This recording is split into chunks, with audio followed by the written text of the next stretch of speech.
Sania Lopez nagpabiling kapuso. Ano ang detalye?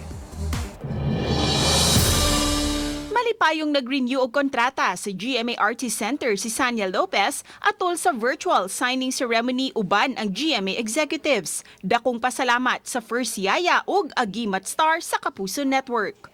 Malaki yung utang na loob ko, of course, sa GMA Artist Center. Sa GMA Network po talaga dahil isa po talaga sila sa mga talagang naniwala sa akin. Mas nailhan ang Kapuso actress gumikan sa mga papel ni ini sa mga teleserye sama sa Encantadia, Cain at Abel. Dahil sa pag-ibig, may first yaya ug uban pa. Sa next project ko, basta ang masasabi ko lang po, talagang gagalingan ko pa.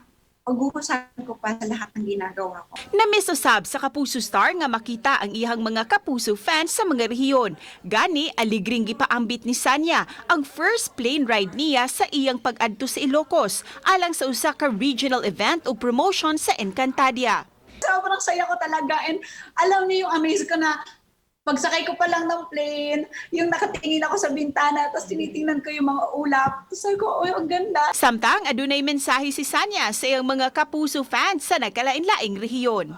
Sigaw ng bawat isa, sobrang nakakamisa talaga. Kaya sana maging okay na ang lahat. Kung kailangan niyo na magpa-vaccine na kayo. Kapag okay na ang lahat, naku, hindi malabo magkita-kita ulit tayo. Uban ni Clarence Gabutin, Cecil Kibod Castro, Balitang Bisdak.